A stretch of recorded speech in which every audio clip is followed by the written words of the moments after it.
And this is Ken Kraetzer. We're in New York City for CBSI, and we're at the Avaya Partner Day. And I have a chance to talk with Joe Lohmeier, who is one of the Avaya speakers today. And Joe, an important day. I valued being able to attend these events where you work with all of your partners that deliver Avaya services to your customers throughout the country. Why is Avaya found this such a good way to do business, working through its partners to deliver services? Thanks, Kim. Well, that's a great question. I think that if you look at what the customers want today, it's a systems integrator that can offer solutions, and it's so unique in every market. And so what our partners bring to bear from a route to market for us, but a go-to-market strategy of integration of these solutions for our partners, we couldn't do it without them. The majority of our business goes through the partner. Approximately 80% of all of Avaya's revenue is driven through that partner community. Absolutely. And you were mentioning that Avaya just provides services at the Super Bowl, and you have 400,000 customers worldwide that you support. Just tell us a little bit about the scope of services that Avaya is providing worldwide today.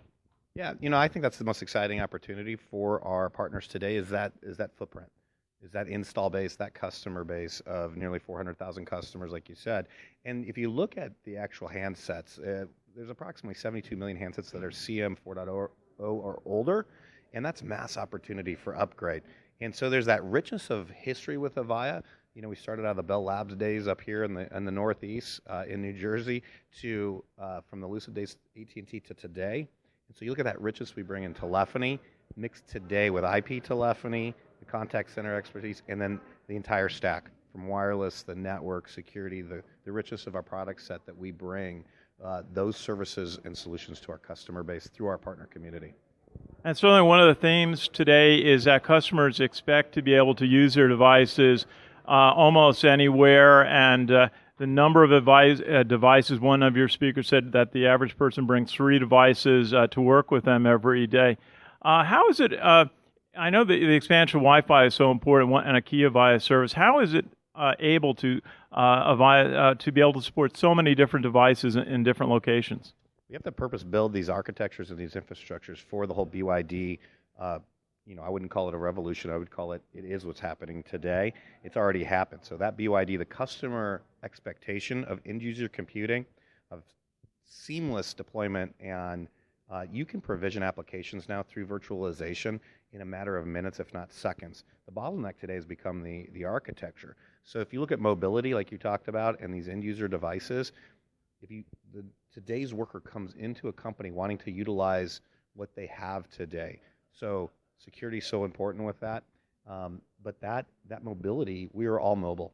I'm mobile every week. Here I'm from Austin, Texas. I'm in New York.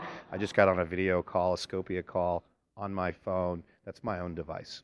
And so that is such a game changer today in the market. You can now get our contact center agents on a Google Chromebook, for example. So in the cloud, everyone talks about cloud, but that's really just a consumption model. There's so many different offerings from private, public, and as well as hybrid cloud solutions with Avaya today that fit right into this mobility wave that we're in today. And your speakers were talking a little bit about that Avaya has always worked on collaboration, but now you're moving towards engagement on helping your clients and customers reach that point. Why is moving towards engagement so important? Well, I think if you look at whether it's personal or business, without engagement, truly understanding and listening what these customer trends are, their needs, they're so unique by industry, by vertical, but as much as this stuff shifts and changes, I would say as much as virtualization and software as a service and infrastructure as a service and all these things have changed and the world has changed so rapidly, the one thing that hasn't changed is the value of engagement. The things that won 50 years ago, they still win today, and I think that's relationship, engagement, and listening to the customer. And Joe, I do a lot of work on college football, and you played college football at Arizona, and actually with a good friend of mine, Rich Ellerson. What did you learn playing college football that's helped you so far in your career, especially with all the good work and sales leadership that you're doing?